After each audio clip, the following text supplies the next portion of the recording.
A night shift waitress decides to take time off to sit with a sad old man who was eating a slice of cake alone on his birthday. When the man left the restaurant, she discovered something shocking. An elderly man entered a busy restaurant during dinner time and ordered just a piece of cake. "Would that be all, sir?" the waitress, who introduced herself as Annie, asked him. "Yes, dear, it's my birthday today and my wife and I used to eat this cake together when she was still alive. I don't want to break the tradition," he smiled softly. Annie was saddened by the old man's response. "Happy birthday, sir," she greeted him. "Will anyone else be joining you?" The man shook his head. "My only son James hasn't responded to any of my invitations for years. I guess it's because his IT business has taken off and he no longer needs me. It's been quite a lonely day, so I came here to be reminded of my wife's love. This was her favorite restaurant." The waitress felt sorry for the old man and asked for his name. She wanted to make sure the man got a whole cake with a dedication written on it. "My name's Dean," the old man replied. "Dean, I'll be right back with your cake. Give me a minute." She smiled, rushing to the kitchen to request a whole chocolate cake from the pastry chef. When the cake was ready, Annie invited the rest of the restaurant staff to join her in singing for Dean. They sang the happy birthday song and Dean's eyes lit up when they did. He savored the moment, listening to the staff sing him the tune. He had the biggest smile on his face and he couldn't stop saying thank you. "Happy birthday, Dean," Annie said, placing the cake right in front of him. "Make a wish." As Dean closed his eyes to make a wish, Annie sat on the chair in front of him. She told him she'd keep him company because she believed no one deserved to be alone on their birthday. "Thank you, Annie," Dean said with watery eyes. "I haven't had anyone else sing me a happy birthday before except my wife. It's been quite difficult without her here, and because of you, I can somehow feel her presence with me. Thank you." Annie smiled and watched Dean enjoy the chocolate cake they gave him. "My wife loved this cake. We used to have it on every special occasion," he shared. "That's so nice to hear. This is our best-selling cake, and I'm happy it made you and your wife so happy. Today it's on the house," Annie said. Annie was not well off, but she felt a sudden urge to do something kind for someone else that day. She decided she would pay for the cake herself, even if it meant bringing home a little less of her paycheck. "Oh, that's not necessary, dear," Dean refused. "I'll pay for the cake." "No, sir, it's on the house," Annie insisted. "Don't worry about it and have a happy birthday." She smiled before standing up to hug Dean. "I have to get back to work now, sir, but if you need anything, please just call me and I'll be right at your table," Annie told him. Dean nodded and took another dig at his cake. When Dean finished, he asked for a takeout box for the rest of the cake, and before leaving, he thanked Annie again and waved goodbye. While Annie was cleaning up the man's table, her eyes widened in shock.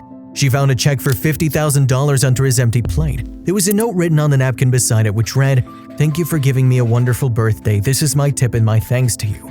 Annie couldn't believe it. Although she needed the money to help pay her bills as a single mother of two, she couldn't bear to accept it. She tried to run outside, but Dean was nowhere to be found. Then she remembered what he said about his son James' IT business, so she searched for it. Annie ended up calling several IT companies in their state, hoping it would lead her to one owned by a man named James. After over 30 attempts, she finally found a man who fit the description. "Sir, your kind father gave me a $50,000 tip after I gave him a free cake on his birthday. I'd like to return the money," Annie revealed.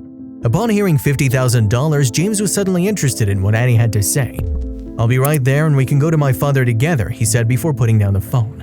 After a short 30 minutes, James arrived at the restaurant. "Thank you for being so kind to my father," he told Annie. "He must have started to feel sentimental again, which is why he suddenly tried to give you such a large amount of money." When they arrived at Dean's place, he was very surprised and happy to see his son. "James, you finally visited," he said, rushing in for a hug. "I thought you had forgotten my birthday." "Dad, I'm here because Annie contacted me. She said you gave her a $50,000 tip. Why did you do that? It's a good thing she wants to return it. I could have used that money instead. Don't you want to help your son?" Dean was furious upon hearing this.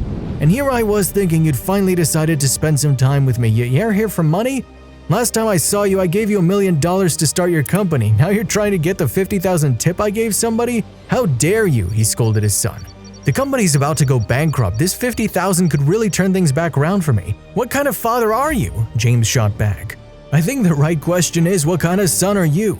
You only come to me every time you need money. Where were you when your mother died, and where were you every holiday that your mom and I spent together without you? I'm under no obligation to help someone who has no interest in being in my life," Dean said angrily. The old man kicked James out of his house and asked him to never come back if he had no plans of being in his life. And when James left, he turned to Annie. "I'm sorry you had to see all that." Annie shook her head. "I'm sorry that your son treated you that way, sir. That's no way to treat your own father," she told him. Dean shrugged.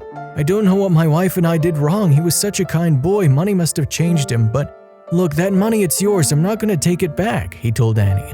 "I can't possibly accept this, sir. This is way too much," Annie insisted. That night at the restaurant, Annie, that was the first time I smiled genuinely since my wife's death. That wasn't the first night I've seen you too. Every time my wife and I visited, you were always so kind and welcoming towards us, and I'm never gonna forget that," he explained. Annie felt guilty that she hadn't noticed Dean and his wife before. She always just saw her work as something to earn money from, but now Dean gave it a whole other meaning after making her realize that their customers actually noticed their efforts to give them a good service. That night, Annie and Dean had dinner together, and there she explained that she was a single mother to 2 children. "I've been struggling with the bills recently because everything's gotten more expensive," she admitted. "This money's heaven sent and I don't deserve it, sir. I'm ashamed to accept it." Dean shook his head. "There's nothing to be ashamed of. Please think of it as a gift to your children. Don't worry about it," he assured Annie.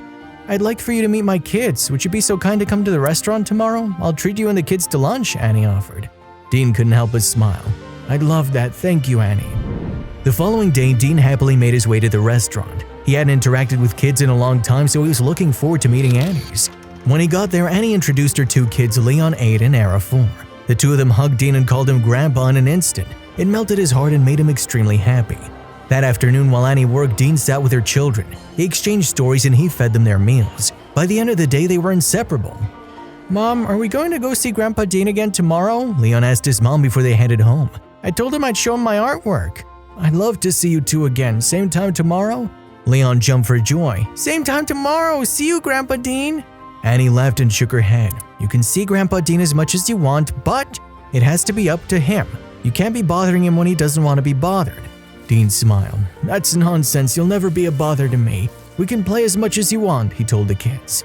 Little did Annie know that day was the beginning of a beautiful friendship between Dean, herself, and her children. They became very close and thought of one another as family.